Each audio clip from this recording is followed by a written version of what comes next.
قارون کون تھا؟ قارون حضرت موسیٰ حمزہ کے چچا سہر کا بیٹا تھا۔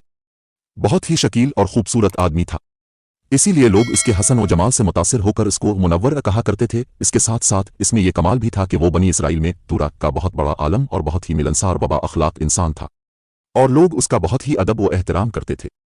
لیکن بے شمار دولت ان کے ہاتھ آتے ہی اسی کے حالات میں ایک دم تغیر پیدا ہو گیا اور سامری کی طرح منافق ہو کر حضرت موسیٰ حمزہ کا بہت بڑا دشمن ہو گیا اور اعلیٰ درجے کا متکبر اور مغرور ہو گیا۔ جب زکو کا حکم نازل ہوا تو اس نے حضرت موسیٰ حمزہ کے روبرو یہ عہد کیا کہ وہ اپنے تمام مالوں میں سے 1000واں حصہ زکو نکالے گا، مگر جب اس نے مالوں کا حساب لگایا تو ایک بہت بڑی زکو کی نکلی۔ یہ دیکھ کر اس پر اپک دم حرص و بخل کا بھوت سوار ہو گیا اور وہ نہ صرف زکو کا منکر ہو گیا بلکہ عام طور پر بنی اسرائیل کو بہکانے لگا کہ حضرت موسیٰ حمزہ اس بہانے تمہارے مالوں کو لے لینا چاہتے ہیں، یہاں تک کہ حضرت موسیٰ حمزہ سے لوگوں کو برگشتہ کرنے کے لیے اس خبیث نے یہ گندی اور گناونی چال چلی کہ ایک عورت کو بہت زیادہ مال و دولت دے کر آمادہ کر لیا کہ وہ اب پر بدکاری کا الزام لگائے۔ چنانچہ اس وقت جبکہ حضرت موسیٰ حمزہ واز فرما رہے تھے، قارون نے آپ کو ٹوکا کہ فلاں عورت سے اپنے بدکاری کی ہے۔ حضرت موسیٰ نے فرمایا کہ اس عورت کو میرے سامنے لائی۔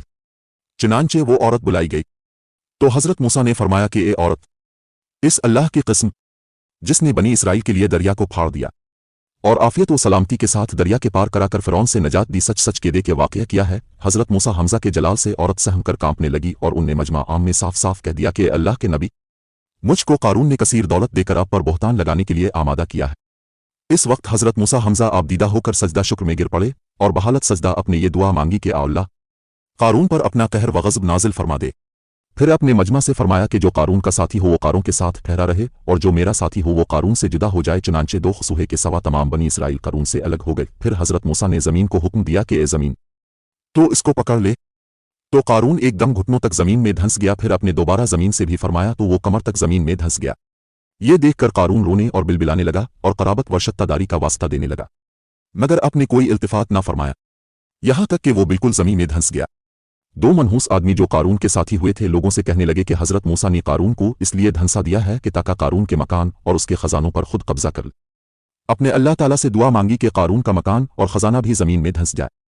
چنانچہ قارون کا مکان جو سونے کا تھا اس کا سارا خزانہ سبھی زمین میں دھنس گئے۔ قارون کا خزانہ، اس کو قرآن کی زبان سے سنیے۔ اللہ تعالیٰ کا ارشاد ہے کہ ہم نے قارون کو اتنے خزانے دیے تھے کہ ان خزانوں کی کنجیاں ایک مضبوط اور طاقتور جماعت بامشکل اٹھا سکتی تھی۔ قرآن میں ترجمہ: بے شک قارون حضرت موسیٰ کی قوم میں سے تھا، پھر اس نے ان پر ظلم کیا اور ہم نے اس کو اتنے خزانے دیے تھے جن کی کنجیاں ایک طاقتور جماعت پر بھاری تھیں۔ حضرت موسیٰ حمزہ کی نصیحت۔ حضرت موسیٰ حمزہ قارون کو جو نصیحت فرمائی وہ یہ ہے جس کو قرآن مجید نے بیان فرمایا ہے۔ اسی خیر خائی والی نصیحت کو سن کر قارون حضرت موسیٰ حمزہ کا دشمن ہو گیا۔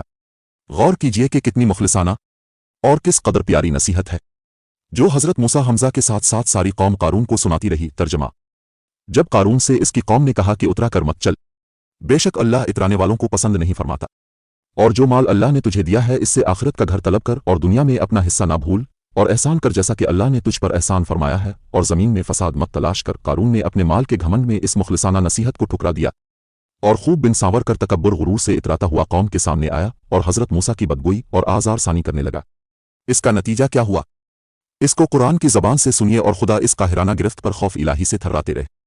اللہ اکبر! قارون زمین میں دھنس گا۔ ترجمہ: تو ہم نے اس کو اور اس کے گھر کو زمین میں دھنسا دیا تو اس کے پاس کوئی جماعت نہ تھی اللہ کے عذاب سے بچانے میں اس کی مدد کرتی اور وہ کوئی بدلہ نہ لے سکا۔ درس ہدایت: یہ عبرتناک واقعہ ہمیں یہ درس ہدایت دیتا ہے کہ اگر اللہ تعالیٰ مال و دولت عطا فرمائے تو اس فرض کو لازم جانے کہ اپنے اموال کی زکو ادا کرتا رہے اور ہرگز ہرگز اپنے مال و دولت پر غرور اور گھمنڈ کر کے نہ اترائے، کیونکہ اللہ تعالیٰ ہی دولت دیتا ہے اور جب وہ چاہتا ہے پل بھر میں دولت چھین بھی لیتا ہے۔ ہر وقت اس کا دھیان رکھتے ہوئے تواضع اور انکساری کی عادت رکھے اور ہرگز ہرگز کبھی انبیاء و اولیاء صالحین کی آزار ثانی و بدگوئی نہ کرے کہ ان مقولان بارگاہ الہی کی دعا اور بد دعا سے وہ ہو جایا کرتا ہے جس کا لوگ تصور اور خیال بھی نہیں کر سکتے۔